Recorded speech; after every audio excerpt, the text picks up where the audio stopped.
देखो, जो income tax पे किया जाता है उसका प्रोसेस क्या होता है वो समझो। देखिए, अलग अलग हेड बने हुए होते हैं और उसके अंदर इनकम को रखा जाता है। समझना बात को कैसे है, कैसे कैलकुलेशन होती है।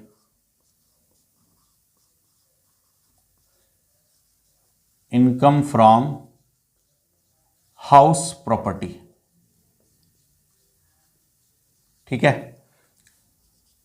या एक हेड और है, इनकम फ्रॉम सैलरी। एक हेड और है, income from business and profession, ठीक है। एक हेड और है, इनकम फ्रॉम कैपिटल गेन। बेटा याद है क्या आपको, हमने ये वर्ड कहां पढ़ा था, कैपिटल गेन? क्या बताया था, बताओ इसके बारे में।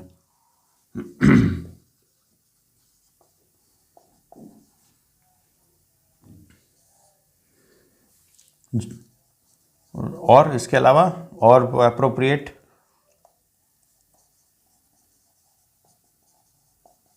ओके ओके, लॉटरी और वाला पैसा नहीं होगा इधर, है ना।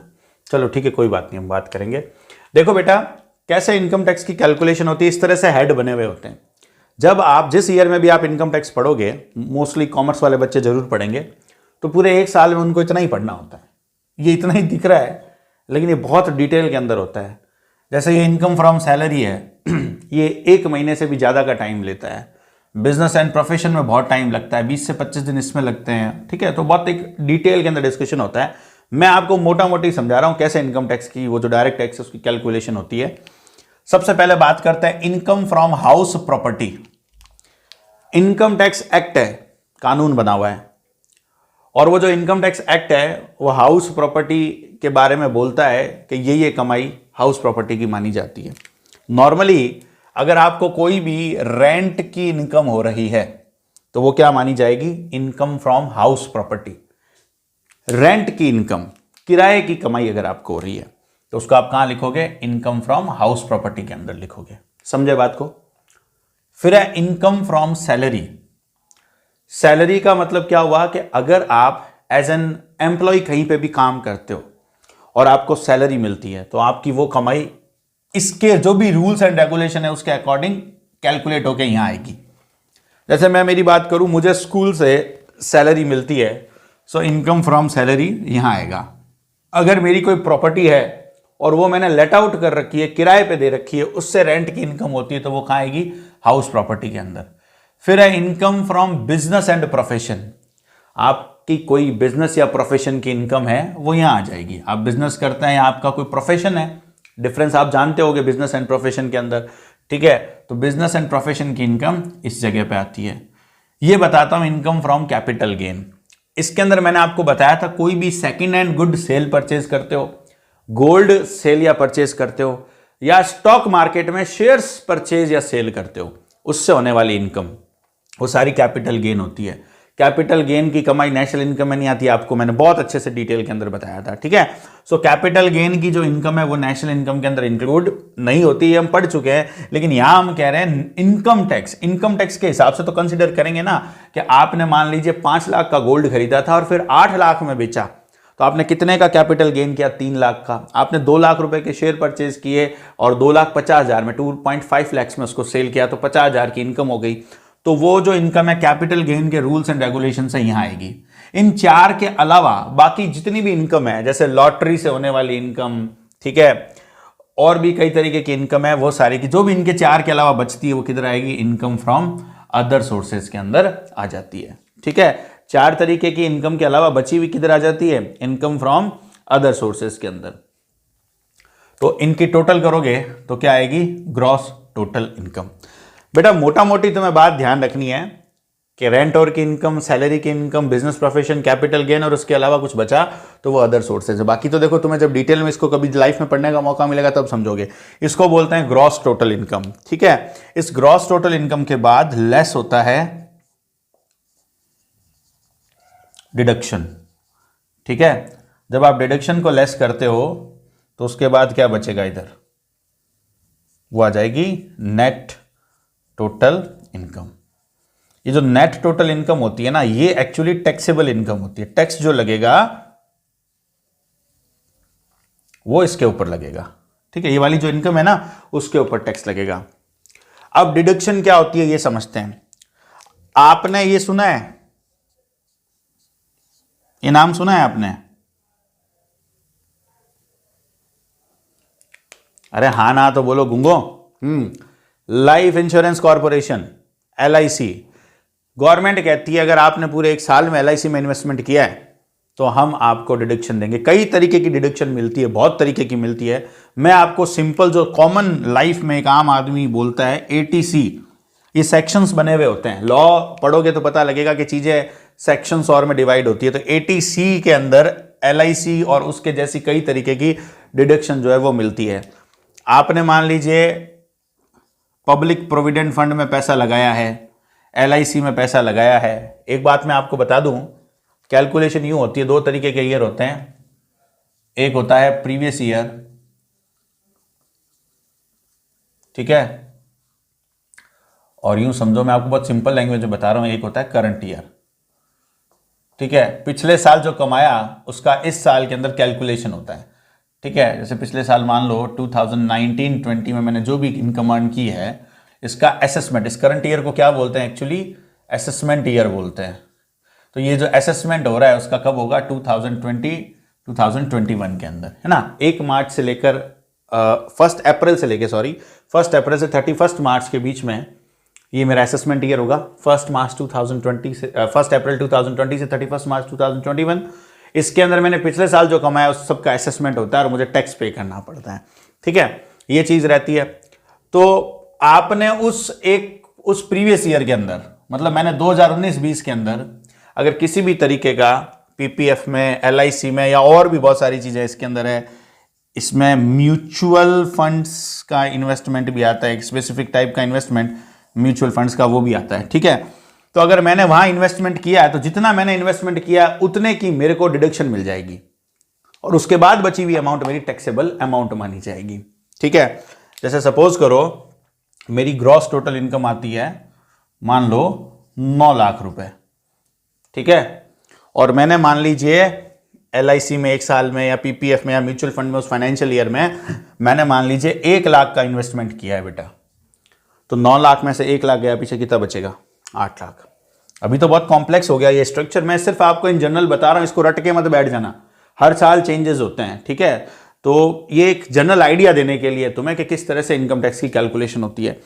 उसके बाद देखो ये हमारी नेट टोटल इनकम आ जाती है, जो टैक्सेबल इनकम मानी गई 8 लाख।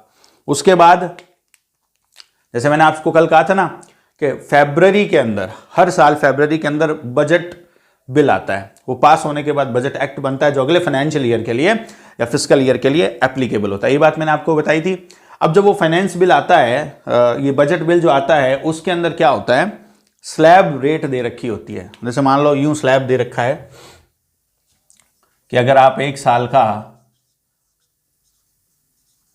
मतलब 5 लाख, मैं ये स्लैब भी मुझे एग्जैक्टली नहीं पता क्योंकि मैं टैक्स नहीं पढ़ाता हूं, ये ध्यान रखना, सुन लेना अच्छे से।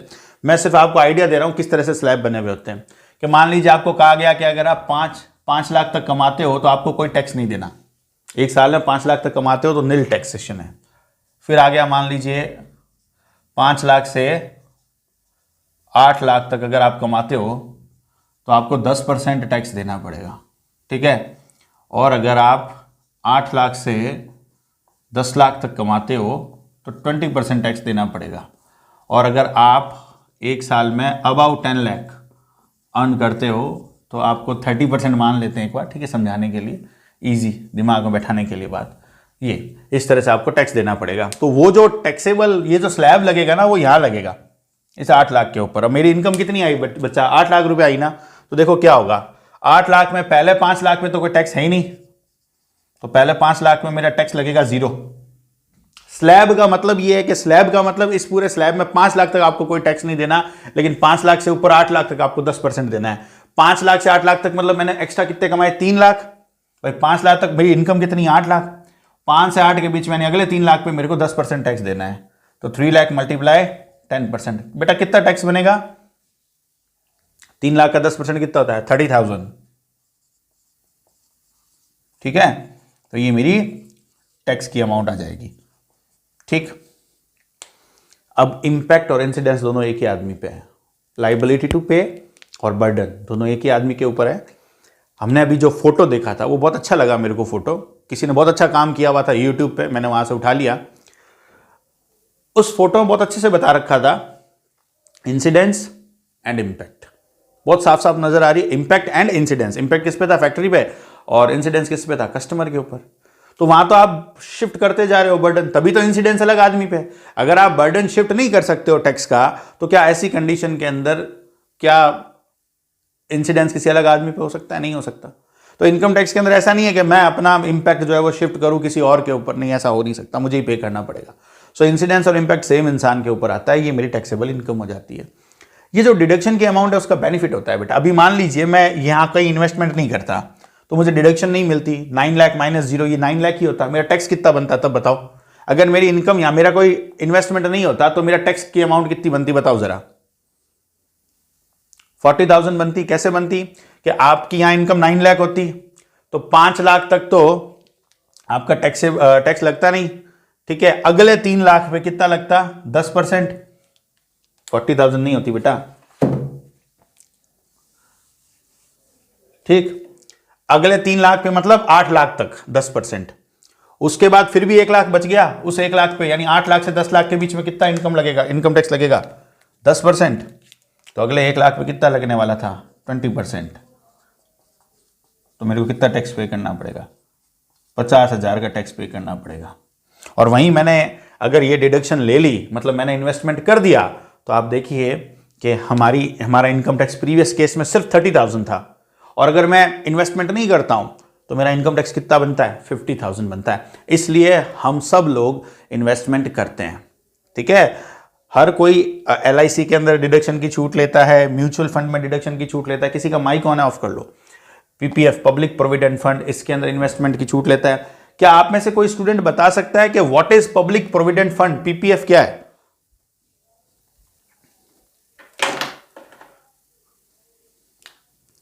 देखिए, PPF सरकार की एक सेविंग करवाने की स्कीम है जिसके अंदर हमारा पैसा 14 साल तक लगभग लॉक हो जाता है। लॉक इन पीरियड कितना है इसका? लॉक इन पीरियड मतलब समझते हो? इन्वेस्ट करने के बाद अब आप पैसा निकाल नहीं सकते हो 14 साल तक, वो PPF है। ठीक, हम जैसे यंग एज के जो लोग हैं जिन्होंने अभी 5-7 साल से कमाना शुरू किया है, उन लोगों को इस PPF में जरूर इन्वेस्टमेंट करना चाहिए। भाई आज मैं 30-35 की एज में इसमें इन्वेस्टमेंट करना शुरू करूं, जो मेरे को 14 साल 15 साल बाद मिलेगा, तो बुढ़ापा जब आएगा, ठीक है, तो वो PPF के अंदर काफ़ी पैसा होगा, वो मैं निकाल सकूंगा। और जब मैं निकालूंगा 15 साल बाद, 20 साल बाद, 25 साल बाद, उसके ऊपर कोई टैक्स नहीं लगेगा। तो ये बहुत अच्छा इन्वेस्टमेंट माना जाता है। और काफ़ी लंबे टाइम के लिए आप पैसा दे रहे हो तो उसकी इंटरेस्ट रेट फिक्स डिपॉजिट के कंपैरिजन में और अदर सेविंग स्कीम के कंपैरिजन में यहाँ अच्छा खास, उसके कंपैरिजन में ज़्यादा ब्याज मिलता है, वो PPF की खास बात है। LIC आप प्रोटेक्शन ले रहे होते हो तो ये भी है।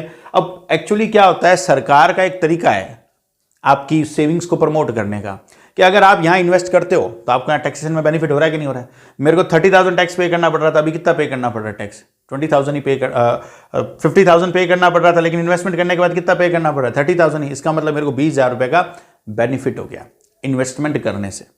ठीक, तो ये ओवरऑल स्ट्रक्चर रहता है इनकम टैक्स का। इसमें कोई डाउट है किसी को तो बोलो।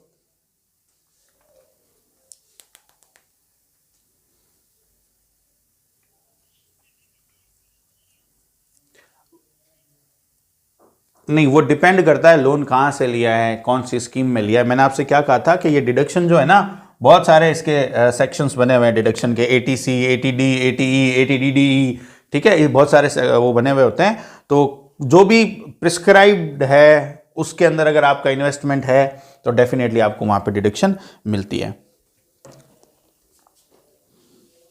और कोई कंफ्यूजन है किसी को तो बोलो।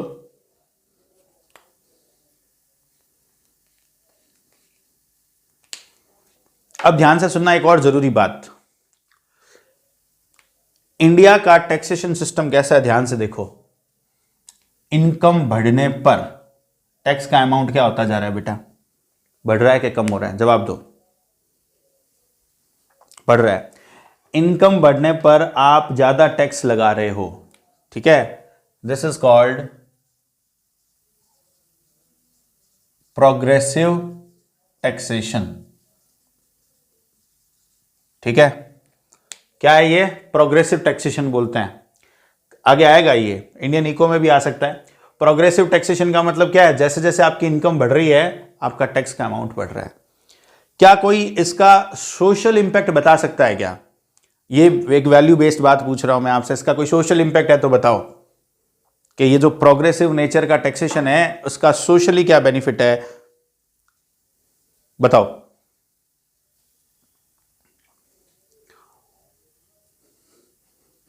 आप लोगों का मैंने टेस्ट लिया था ना पहले चैप्टर के करीब, पहले चैप्टर का इंडियन इको का, पहले या दूसरे चैप्टर का लिया होगा आपका टेस्ट, है ना। तो उसके अंदर एक, हाँ, आपने 5 ईयर प्लान के गोल्स पढ़े होंगे ना, सुने तो होंगे, पढ़े नहीं है कोई बात नहीं, सुने तो होंगे। उसके अंदर मॉडर्नाइजेशन था, सेल्फ रिलायंस था, एक गोल और था, क्या था वो? इक्विटी, है ना।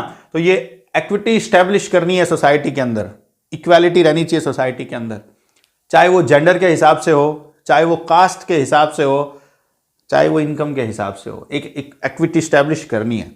तो उसके लिए प्रोग्रेसिव टैक्सेशन लाया गया कि जो लोगों का इनकम कम है या बहुत कम है, करंट सिनेरियो के हिसाब से ये रिवाइज होते रहते हैं।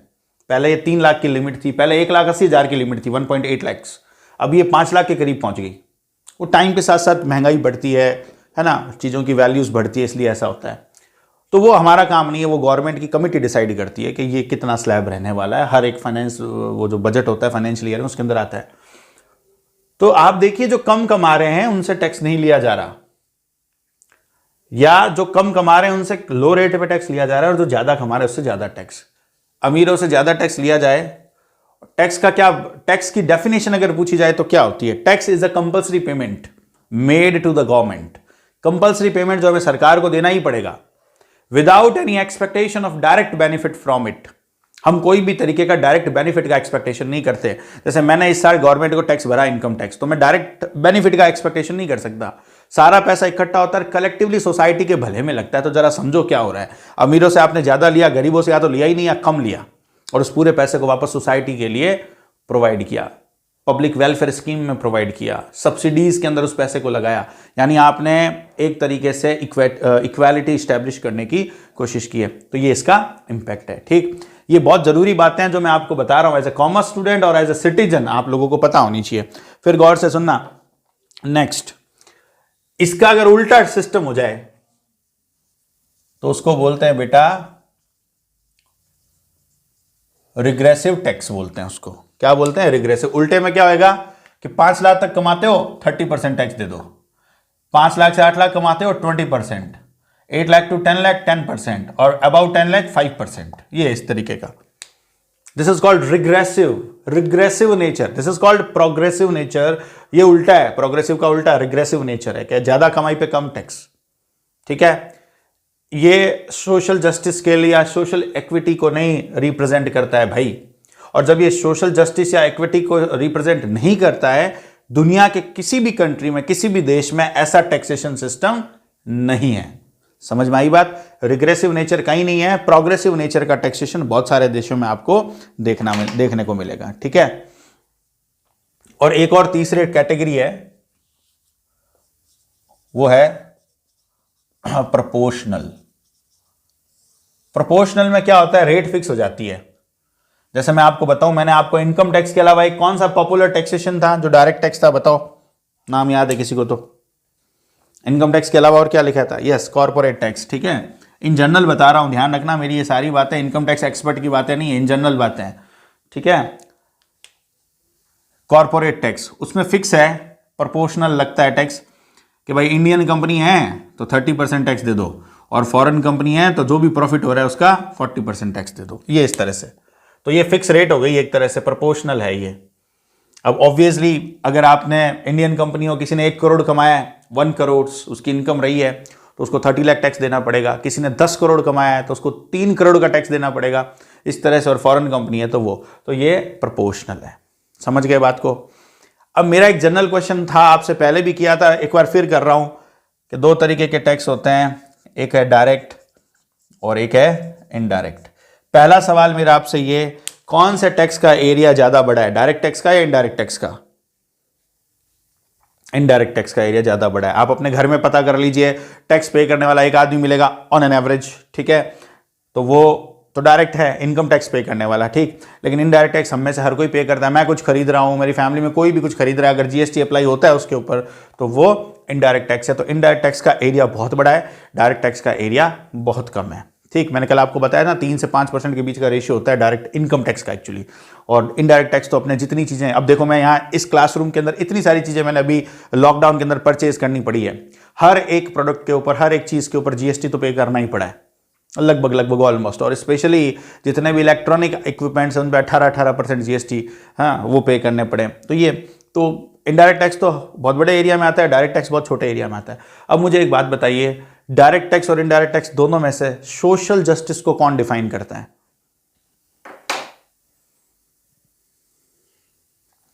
डायरेक्ट टैक्स सोशल जस्टिस को डिफाइन करता है, वहीं इनडायरेक्ट टैक्स सोशल जस्टिस को डिफाइन नहीं करता।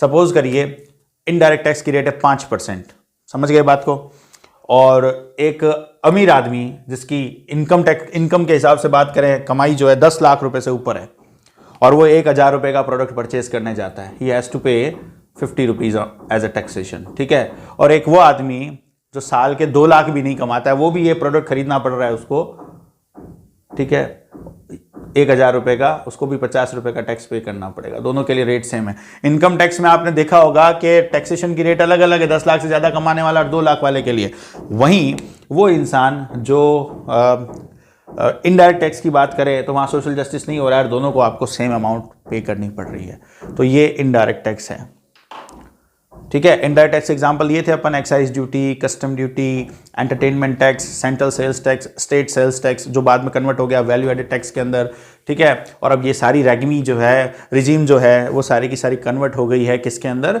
जीएसटी के अंदर। फिर भी कुछ चीज़ों के ऊपर वैल्यू एडेड टैक्स पे किया जाता है। तो ये टैक्सेशन का एक सिंपलेस्ट इंट्रोडक्शन था, क्योंकि 12th लेवल पे मैंने देखा बच्चों को पता नहीं होता है, तो मुझे ऐसा लगता है कि उसे ये बात बतानी चाहिए। बोलिए कोई कंफ्यूजन इसके अंदर आपको होता है? देखिए, मैं आपको कल बता रहा था बजट रिसीट्स के बारे में,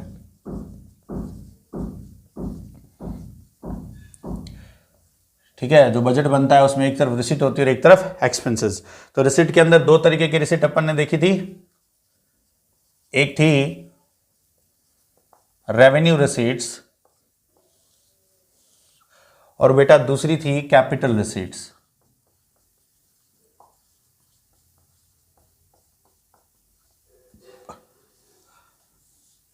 याद है किसी को कैपिटल रिसीट को डिफाइन कैसे करना होता है?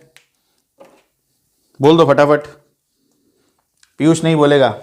ना पीयूष नहीं बोला, कल भी तो नहीं बोला था। और बाकी गूंगे लोगों बोल दिया करो कुछ भी, बोलो।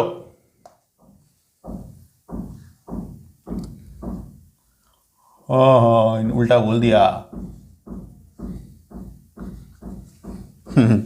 ये होता है, सही है, ये होता है, मेरे साथ भी होता है, वो रिवर्स हो जाता है कई बार। So okay, so capital receipt वो है जो लाइबिलिटी को या तो इंक्रीज करे और एसेट को रिड्यूस करे।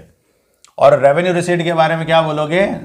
जो ना तो लाइबिलिटी को इंक्रीज करती है करे और ना ही एसेट को रिड्यूस करे, ठीक है, वो रेवेन्यू रिसीट है। ये मैं बार बार लिखूंगा सो दैट आपके माइंड में ये चीजें अच्छे से फिक्स हो जाए। अब रेवेन्यू रिसीट के दो टाइप थे, कौन कौन से थे? पहला था टैक्स रेवेन्यू और second one is non tax revenue, ठीक है। अब बेटा ऐसा है कि जो टैक्स रेवेन्यू है वो तो आपको डिटेल के अंदर एक्सप्लेन कर दिया गया है। टैक्स रेवेन्यू में अपन ने दोनों टाइप पढ़ लिया, इंसिडेंस और इंपैक्ट के साथ। जो हमारा टॉपिक चल रहा था वो यही था। First one is direct tax, कैसे डिफाइन करना है टेक्निकल एस्पेक्ट में वो मैंने आपको बताया। And the second one is indirect tax, ये बात आपको बता दी गई है। आज हम अब आगे बात करेंगे नॉन टैक्स रेवेन्यू के बारे में कि इसमें क्या क्या आने वाला है, ठीक।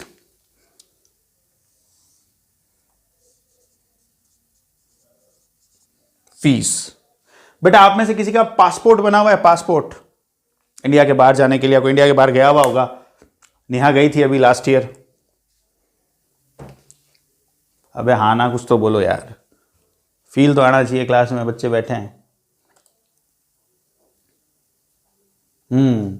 तो बताओ भाई, पासपोर्ट फ्री में बनता है क्या, फोगोट में बनता है क्या? हाँ, 2,500 लगते हैं क्या? ठीक है।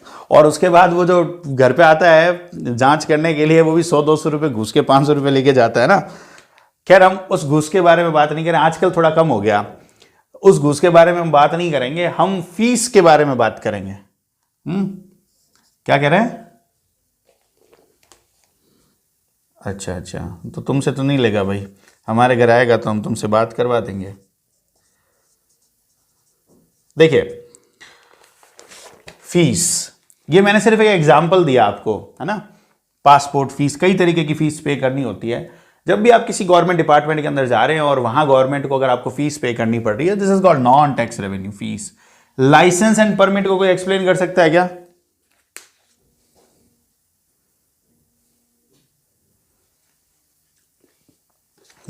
बिल्कुल। अब मैं एक्चुअली क्या है कि यूनियन बजट के बारे में बात कर रहा हूं, तो एग्जांपल होने चाहिए जो सेंट्रल गवर्नमेंट से कनेक्टेड हो।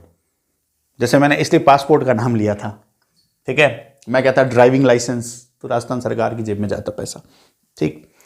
तो लाइसेंस एंड परमिट की मैं बात करूं, तो आपने 4G कनेक्शन यूज कर रहे हो, अभी आगे आने वाले टाइम में 5G मिलेगा। 3G हम यूज कर चुके हैं, 2G हम यूज कर चुके हैं। 2G घोटाले के बारे में भी आपने सुना होगा। तो ये जो स्पेक्ट्रम्स बोलते हैं इनको स्पेक्ट्रम की सेल होती है, और जब सेल होती है तो लाइसेंस एंड परमिट फीस, मतलब उनको लाइसेंस लेना पड़ता है, ठीक है। तो ये लाइसेंस परमिट, किसी भी काम को करने के लिए अगर आपको लाइसेंस एंड परमिट की जरूरत है, स्पेशली अगर आप स्टेट गवर्नमेंट के लिहाज से सोचो, तो एक मेडिकल शॉप शुरू करने से पहले परमिट की जरूरत होती है। अगर आपका ट्रैवलिंग एजेंसी है, आपकी बसेस चलती है, गाड़ियां चल रही है, अगर आपके 4 व्हीलर्स, तो आपको परमिट फीस हर महीने पे करनी पड़ती है, जो भी उनका टेन्योर होता है उस हिसाब से पे करनी पड़ती है। सो ये सारा का सारा किसके अंदर आएगा? नॉन टैक्स रेवेन्यू में आएगा। ये डिटेल में नहीं है, बस इसके बारे में थोड़ा थोड़ा पता होना चाहिए आपको, ठीक है। सो गवर्नमेंट के आप नॉन टैक्स रेवेन्यू को समझिए। नॉन टैक्स रेवेन्यू का मतलब क्या? देखो ये सारे पैसे से ना तो लाइबिलिटी पे असर पड़ता है, ना एसेट से, ना इससे पड़ता है, ठीक है। तो लाइसेंस एंड परमिट हुआ, फिर है एस शीट। किसी को पता है क्या एस शीट क्या होता है?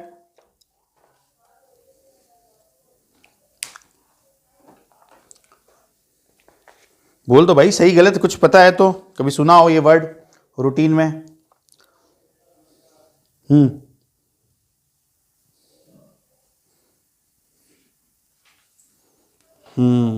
नहीं, ऐसा नहीं है। अगर वो लिख के नहीं जाता है तो जो भी भारत सरकार के कानून कहते हैं उसके हिसाब से वो डिवाइड होती है। जैसे मान लीजिए एक आदमी अचानक मर गया, उसके बेटे बेटियां कई है, तो वो वैसे हो जाएगी डिवाइड। लेकिन अगर कोई आदमी मर गया और उसके पीछे कोई नहीं है, ठीक है, तो गवर्नमेंट उसकी प्रॉपर्टी, और भी कई प्रोविजन हो सकते हैं, हम उस पर नहीं बात कर रहे हैं। आप यूं समझो कोई आदमी मर गया और उसके पीछे कोई नहीं है, तो गवर्नमेंट के पास उसका बैंक बैलेंस और चीजें आ जाती है, और वो एक्वायर कर लेती है government. This is called S sheet. ये गवर्नमेंट का नॉन टैक्स रेवेन्यू होता है। इसको क्या बोलेंगे अपने? एस शीट बोलेंगे।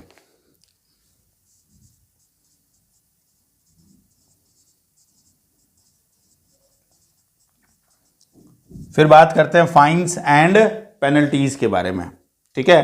तो फाइन एंड पेनल्टी के बारे में बात करते हैं कि सौरभ यहां से मुंबई जा रहा था ट्रेन में, टिकट नहीं परचेज की, ठीक है, और जैसे ही टिकट चेक करने वाला आ रहा है, ये टॉयलेट में जाके छुप जाता है। ये सिचुएशन है, लेकिन फिर भी पकड़ा गया, और पकड़ा गया तो फाइन पे करना पड़ेगा, पेनल्टी पे करनी पड़ेगी। समझ रहे हैं बात को? तो ये सारा का सारा क्या होता है? नॉन टैक्स रेवेन्यू के अंदर आता है, ठीक है। अगर आपने किसी भी तरीके का कोई कानून तोड़ा है तो आपको जो भी पेनल्टी लगती है, फाइन पे करना पड़ता है, वो नॉन टैक्स रेवेन्यू के अंदर आएगा। हम रूटीन के अंदर कौन सा कानून तोड़ते हैं ये बताओ? Traffic signal. और दूसरा किसने क्या बोला था? हाँ, हेलमेट नहीं है ना। ट्रैफिक सिग्नल का बीकानेर में तो कोई चलाने वाला नहीं कटता, लेकिन बिना हेलमेट के चलाना हम सबके लगभग एक एक बार तो कटे होंगे, कहीं होंगे, है ना। सो फाइन एंड पेनल्टी तो वो नॉन टैक्स रेवेन्यू के अंदर आएगा। हाँ सही है, ड्रिंक एंड ड्राइव भी है। फिर देखिए इनकम फ्रॉम पब्लिक एंटरप्राइजेस। देखिए बहुत सारे काम ऐसे हैं जो पब्लिक सेक्टर के अंदर में आते हैं, बहुत सारी गवर्नमेंट कंपनीज है, जैसे रेलवे से होने वाली कमाई नॉन टैक्स रेवेन्यू के अंदर आएगा। और भी बहुत सारे हैं, भारत हैवी इलेक्ट्रॉनिक्स लिमिटेड, है ना, भेल का नाम आपने सुना होगा, भेल, सेल, है ना, इंडियन ऑयल कॉरपोरेशन, बहुत सारे ऐसे ऑर्गेनाइजेशन हैं, वो हमारा सब्जेक्ट मैटर नहीं है। उनसे जो भी इनकम होती है वो सारी की सारी कौन सी कैटेगरी के अंदर आएगी? नॉन टैक्स रेवेन्यू की कैटेगरी के अंदर आएगी। एक और बताता हूं आपको, स्पेशल असेसमेंट। देखो स्पेशल असेसमेंट क्या होता है, गौर से सुनना। कई बार क्या होता है, डेवलपमेंट टैक्स चार्ज कर देती है सरकार, स्पेशल असेसमेंट करती है और डेवलपमेंट टैक्स नाम से टैक्स चार्ज किया जाता है आपकी प्रॉपर्टी के ऊपर। मान लीजिए आपकी एक प्रॉपर्टी है और वो कहीं बहुत दूर दराज के इलाके में, जहाँ पे बैकवर्ड एरिया है पूरा का पूरा, जहाँ पे आपकी प्रॉपर्टी की वैल्यू बहुत कम है, लेकिन अभी गवर्नमेंट ने क्या किया, उस एरिया के बारे में सोचा कि इसको डेवलप करना है। तो गवर्नमेंट वहाँ पे क्या, आपका खेत था या जो भी प्रॉपर्टी थी, गवर्नमेंट क्या करती है, वहाँ पानी की एक नहर जो है वो वहाँ स्टार्ट कर देती है, उसका काम वहाँ पूरा कर लेती है। रेलवे ट्रैक नहीं था, रेलवे ट्रैक बिछा देती है। इंडस्ट्रीज़ नहीं थी, इंडस्ट्रीज़ लगवा देती है वहाँ पे, मतलब सब्सिडी और प्रोवाइड करके मैन्युफैक्चरर्स को, इन्वेस्टर्स को। तो वहाँ पे डेवलपमेंट होना शुरू हो जाता है। तो डेवलपमेंट शुरू होगा तो क्या आपके एरिया की वैल्यू बढ़ेगी कि नहीं बढ़ेगी? बताओ, बढ़ेगी। पहले नहीं थी वैल्यू, लेकिन अब वो एरिया काफ़ी यूजफुल हो गया, वहाँ सुविधाएं आ गई, तो वहाँ ज़मीनों के प्राइसेस बढ़ेंगे, आपकी प्रॉपर्टी की वैल्यू बढ़ेगी। तो गवर्नमेंट स्पेशल असेसमेंट करती है और आपसे टैक्स ले सकती है, ठीक है। तो ये भी गवर्नमेंट का क्या होगा? नॉन टैक्स रेवेन्यू होगा, ठीक। ये एक्चुअल में नाम उसके पीछे टैक्स लगाया जाता है, ये हमारा जो एक रूटीन सिस्टम है ना डायरेक्ट और इनडायरेक्ट टैक्स का, ये उससे अलग है, उससे डिफरेंट है, इसलिए इस कैटेगरी के अंदर इसको रखा गया है। समझ है? लॉजिकल बात है आपकी कि सर जब टैक्स ले रहे हैं तो फिर आप ऐसे क्यों बोल रहे हो? तो वो यूं समझो, डेवलपमेंट के ऊपर आपसे एक चार्ज ले रही है कि हमने डेवलपमेंट किया, वो यूं समझ लो रूटीन टैक्सेशन से डिफरेंट है वो, इसलिए नॉन टैक्स रेवेन्यू जो लॉज बने हुए हैं उससे डिफरेंट है। क्या कह रहे हो? हाँ, इसके अंदर क्या होता है, ये वाला जो होता है ना स्पेशल असेसमेंट, ये सब्जेक्टिव हो जाता है कई बार, ठीक है। मतलब हर एक कैटेगरी के लिए इसको अलग अलग करना पड़ सकता है, या किया जा सकता है या ना भी ले, कुछ भी हो सकता है इसके अंदर। इसके लॉ बन गए, लॉ बनने के बाद क्या होता है कि ये तो एक्ट बन गया ना, अगर वो तो वो सब पे एप्लीकेबल हो गया, कोई भी कानून आ गया तो वो सब पे एप्लीकेबल हो गया, ठीक है। लेकिन यहां वो एक्ट वाली बात नहीं है, यहां पे डेवलपमेंट हुआ, अब वहां का जो असेसिंग ऑफिसर है उस एरिया का, कोई भी हो सकता है, वो उसको जस्टिफाई करेगा और फिर वो उसके ऊपर डेवलपमेंट चार्जेस लगाए, तो वो वैसा है। लेकिन बोलते हैं उसको हम डेवलपमेंट टैक्स है ऐसा, तो इसलिए इसको एक अलग कैटेगरी में रखा गया है। फिर देखिए इंटरेस्ट की बात करते हैं। मैं आपको यूनियन बजट पढ़ा रहा हूँ, है ना, सेंट्रल गवर्नमेंट का बजट। तो देखिए जो सेंट्रल गवर्नमेंट होती है वो टैक्सेशन, वो पैसा उधार देती है, लैंडिंग करती है सेंट्रल गवर्नमेंट। अब मुझे एक बात बताइए, राजस्थान सरकार के पास अगर पैसा नहीं हो तो राजस्थान सरकार अपनी झोली कहाँ फैलाएगी? किसको बोलेगी पैसा दो? सेंट्रल गवर्नमेंट को कहेगी। तो सेंट्रल गवर्नमेंट, यूनियन गवर्नमेंट जो है वो क्या करती है, स्टेट गवर्नमेंट को पैसा लैंड करती है, उधार देती है। या अपने किसी भी पब्लिक सेक्टर एंटरप्राइजेस के पास अगर घाटे में चल रही है, ठीक है, या इसको कैपिटल की जरूरत है नया एक्सपांशन के लिए, तो इसको पैसा देती है। या किसी प्राइवेट सेक्टर को पैसा देती है गवर्नमेंट, बिजनेस को प्रमोट करने के लिए, इन सारी चीज़ों के लिए। तो गवर्नमेंट ने जो भी या यूनियन टेरिटरीज को दिया हुआ है पैसा है, तो वो जो पैसा उधार दिया जाता है उसके ऊपर इंटरेस्ट की इनकम होगी ना, तो वो किधर आएगा? नॉन टैक्स रेवेन्यू के अंदर आएगा, इंटरेस्ट की इनकम। ये इंटरेस्ट की इनकम हो गई। ये इंटरेस्ट जो रिसीव हो रहा है उसके बारे में बात हो रही है।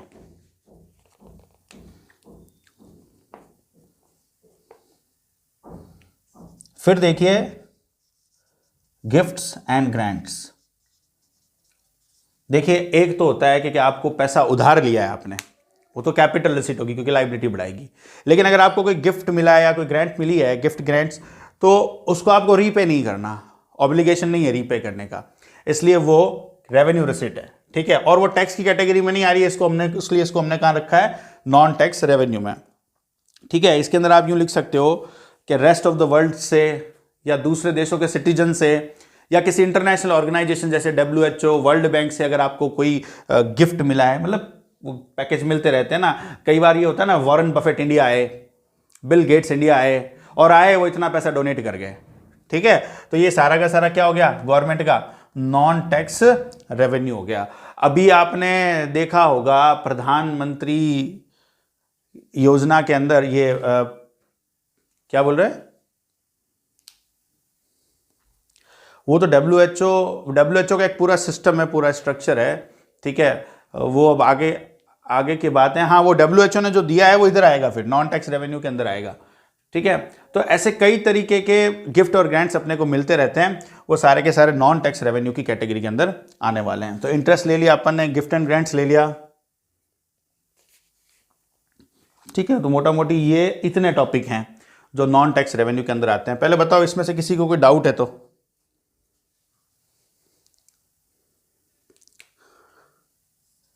इंसिडेंस और इंपैक्ट देख लो, सीधा गवर्नमेंट का ही ऑफिस होता है वो, डायरेक्ट टैक्स ही बोलेंगे, सीधा गवर्नमेंट को पे करते हो वो। फॉरफीचर समझना क्या होता है। विजय माल्या जो है वो गवर्नमेंट का पैसा नहीं चुका पाया था, है ना, तो गवर्नमेंट के पास क्या राइट होता है, उसकी प्रॉपर्टी को बेचे या फॉरफिट कर ले और उससे अपना पैसा वसूल करे। तो ये भी एक बहुत बड़ी अमाउंट के अंदर गवर्नमेंट को इनकम होती है, this is called non tax revenue. या एक और एग्जांपल देता हूं, आप एक गवर्नमेंट कॉन्ट्रैक्टर हो, ठीक है, और आपने एक 20 करोड़ रुपए की सड़क बनाने का आपने कॉन्ट्रैक्ट लिया था। सिर्फ एक एग्जांपल से समझा रहा हूं। सरकार कहती है 5 करोड़ रुपया सिक्योरिटी डिपॉजिट होगा, 25%। आपने बड़ी कंपनी है आपकी, 5 करोड़ आपके लिए बड़ी अमाउंट नहीं है वैसे, तो 5 करोड़ रुपए आपने क्या क्या सिक्योरिटी अमाउंट दी। अब सवाल ये उठता है, सर सिक्योरिटी अमाउंट क्यों ले रही है। अगर आप कॉन्ट्रैक्ट बीच में छोड़ के भाग गए या आपने दी गई टर्म्स एंड कंडीशन के ऊपर कॉन्ट्रैक्ट पूरा नहीं किया, जैसी सड़क सरकार चाहती थी वैसी आपने नहीं बनाई, तो आपका ये जो सिक्योरिटी अमाउंट है वो फॉरफिट कर लिया जाएगा। फॉरफीचर समझ गए, non processing of contractual obligations. Contractual obligations को अगर आपने पूरा प्रोसेस नहीं किया है, पूरा निभाया नहीं है, ठीक है, तो आपकी जो सिक्योरिटी अमाउंट है वो क्या कर ली जाती है, फॉरफिट। और अगर आपने प्रॉपर वे में काम किया है, पूरा कॉन्ट्रैक्ट खत्म होने के बाद आपको ये आपका सिक्योरिटी अमाउंट वापस रिफंड हो जाता है। ये तो ये फॉरफीचर है। तो ये कुछ एग्जांपल्स हैं और बहुत सारे हैं बेटा, ठीक है। अगर आप गवर्नमेंट बजट को डिटेल में पढ़ोगे तो पागल हो जाओगे, समझ ही नहीं आएगा क्या हो रहा है ये, ठीक। तो ये नॉन टैक्स रेवेन्यू है, ये सारा का सारा ये हमारा, और ये हमारा टैक्स रेवेन्यू है। इन दोनों की क्या खास बात है, ना तो इससे लायबिलिटी इंक्रीज होती है और ना इससे एसेट रिड्यूस होती है, that is why it is revenue receipt.